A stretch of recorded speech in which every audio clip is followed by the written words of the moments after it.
Após toda a conversa, o protagonista cumprimenta o homem e diz que está muito satisfeito com a segurança da casa. O homem agradece o feedback e vai embora. Sozinho em casa, o protagonista comenta que seria impossível pagar o que gastou se não fosse pelo apocalipse gélido. Ele então olha para fora e repara que a última demanda de suprimentos chegou. Com os caminhões cheios de galões de água, o protagonista diz que é a maior fonte de água potável. Segundos depois, ele desce do prédio e começa a conversar com seu tio, que pergunta se aconteceu alguma coisa e se o protagonista não vai deixar a cidade sem água. O protagonista então responde que a cidade em que vive é litorânea e que é impossível ficar sem água, rindo da situação. Logo, seu tio pergunta por que ele comprou tanta água e diz que, se precisar de ajuda, pode pedir. Em pensamento, o protagonista lembra que, na sua vida passada, seu tio deu sua última comida para uma mãe e um bebê, que estavam quase morrendo de fome e acabou morrendo no último apocalipse. Logo em seguida,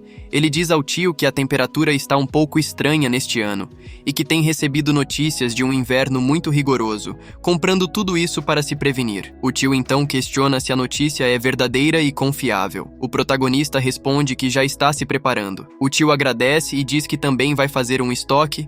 Porém, um homem o puxa e diz para não confiar no protagonista, já que ele está gastando muito e que se o tio fizer o mesmo, terá problemas. O tio insiste que confia no protagonista. Enquanto é arrastado, ele exclama que o homem está falando bobagem e pede para não ficar bravo. O protagonista, em pensamento, diz que fez o que podia para ajudar, e agora depende dele acreditar ou não. Assim, nos dias que se passaram, ele continuou comprando mais coisas e planejando mais. Faltam 20 dias para o apocalipse e o protagonista está em um restaurante, gastando um total de quase 700 mil de yuan. O tempo foi passando e faltando apenas 10 dias para acontecer. Ele continuou a comprar coisas, gastando mais de 240 mil yuan. Com 5 dias restantes, o protagonista gastou 54 mil yuan em um campo de treinamento. Agora faltam exatamente 3 dias para o apocalipse. Nesse tempo, ele planejou voltar tarde para que ninguém suspeitasse caso algo desaparecesse do armazém. E também colocou remédio para dormir nas bebidas dos funcionários. Com as bebidas preparadas, o protagonista começa a oferecê-las. Todos começam a beber, e o protagonista comenta que o remédio leva cerca de 30 minutos para fazer efeito. 30 minutos depois, após os funcionários apagarem, ele diz que agora está livre para ir buscar os suprimentos. O protagonista passeia pelo corredor do armazém, imaginando o próximo passo enquanto a vigilância está dormindo. Ele começa a guardar os suprimentos em outra dimensão e comenta consigo mesmo que, com essa eficiência, será moleza. Tempo depois, um pouco exausto, ele termina a tarefa. Algo chama sua atenção. Ele vê umas caixas e se pergunta o que são. Ao abri-las,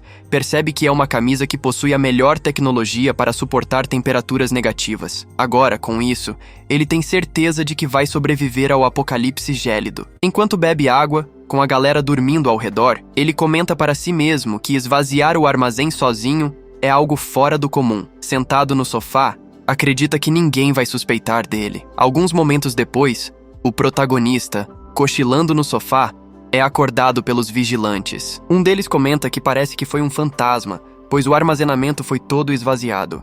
O protagonista, fingindo surpresa, dá um grande grito de desespero e pergunta o que aconteceu. Ele se dirige ao armazenamento e, mesmo sabendo de tudo, coloca as mãos na cabeça e repete a pergunta. Um dos rapazes informa que o gerente está no telefone. O protagonista pega o telefone e ouve o gerente perguntando o que houve. Ele responde que não sabem o que aconteceu na troca de turno, mas que tudo desapareceu. O gerente, incrédulo, diz que isso é impossível e pergunta se o protagonista não roubou tudo enquanto estava sozinho. O protagonista quase fica encurralado, mas tem uma ideia para deixar o caso nas mãos da polícia. Ele diz que não é do tipo que rouba coisas, especialmente com tanta rapidez, e sugere avisarem a polícia para ajudar na investigação. O gerente concorda com ele. O protagonista, então, diz aos vigilantes que o gerente vai reportar o assunto e que alguém da polícia vai investigar, pedindo para não terem medo. Os vigilantes agradecem. Com a mão nas costas de um dos vigilantes, o protagonista diz que dormir no turno acontece e que é para não se preocupar. O vigilante concorda, mencionando que realmente ganham pouco para tanto esforço. Na sala de investigação, após a conversa, o policial agradece pela cooperação. Antes do protagonista sair, O agente diz para ele não sair da cidade pelos próximos meses, pois caso precisem de mais informações, vão chamá-lo. O protagonista garante que não vai a lugar nenhum e que sabem onde encontrá-lo. Momentos depois, o protagonista vê em uma das telas uma notícia sobre o armazenamento de 1 milhão de metros cúbicos que foi roubado. Olhando para seu celular, ele observa que faltam apenas 2 dias para o apocalipse começar. Ao olhar,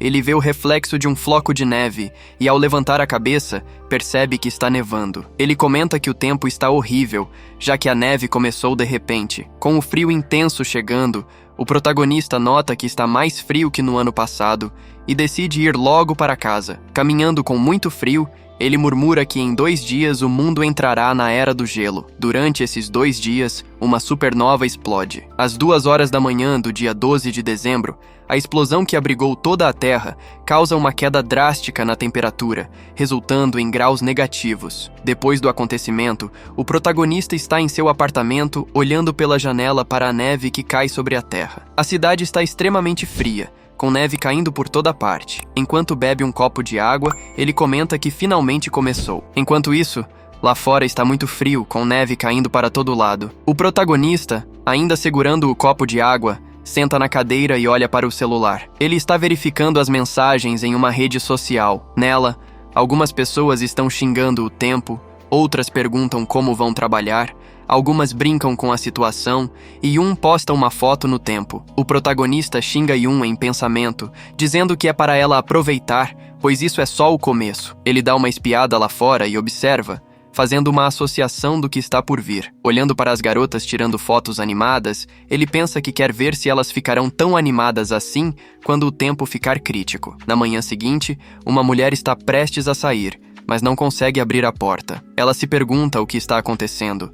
Consegue abrir um pouco, mas percebe que há um monte de neve de todos os lados, impedindo-a de abrir completamente. Surpresa, ela comenta que o jornal não avisou nada sobre isso. Enquanto isso, em um dos quartos do apartamento, 2 pessoas conversam sobre o frio. Pelo que parece, o companheiro da mulher é mão de vaca, já que inventa desculpas para não aumentar o aquecedor. A mulher, mexendo nas roupas, diz que não sabe quanto tempo o frio vai durar, e por ter acontecido tudo de repente, não compraram roupas adequadas. Voltando ao protagonista, ele está dormindo quando é despertado por uma ligação. Ele pega o celular e vê que é Fan Yuting. A menina, em sua cama, escuta o protagonista perguntar o motivo dela ligar tão cedo. Ela responde que está fazendo muito frio lá fora e pergunta se ele já sabia disso. O protagonista, espreguiçando-se enquanto olha o temporal, diz que um amigo o alertou, mas não sabia que as temperaturas ficariam tão baixas. Ele percebe o atrevimento de Yuting em saber da sua vida, e fica surpreso quando ela menciona que sabe que ele está estocando comida e remédios. Ela diz que o protagonista é muito malvado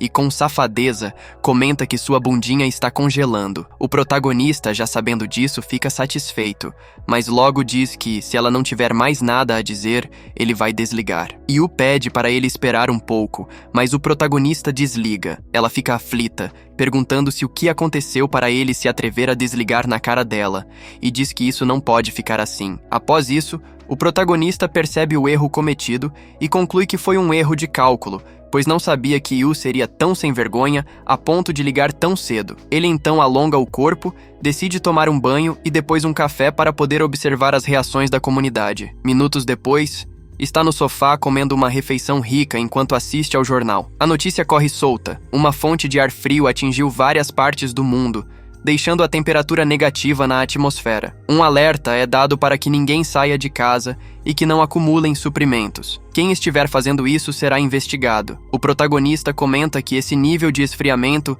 é igual ao que ocorreu na vida passada. O celular vibra e ele vê que é Yu mandando mensagem. Ela pergunta por que ele desligou na cara dela e se pode dar um pouco de comida, prometendo devolver tudo assim que a neve diminuir. O protagonista acha que Yu é esperta e sabe que, em momentos extremos, a comida se tornará cara. A ideia de Yu pedir comida parece boa, considerando que as temperaturas estão congelantes e ela não sairia de casa. Para tirar onda, ele tira uma foto de seu prato e diz que nesta vida não vai ajudá-la como na anterior, em que quase morreu. Agora é a vez dele de zombar. Yu, toda feliz e inocente, fica contente em saber que ele tem algo para comer. Porém, Ao perceber a mensagem zombando dela sobre ter preparado um delicioso prato, fica com cara de tacho ao ver que ele está comendo tudo que custa caro, inclusive vinho que custa de 14 a 22 mil reais. Em estado de desespero, Yu comenta que, por ele morar no mesmo andar, está só aproveitando. Tentando dar um jeito,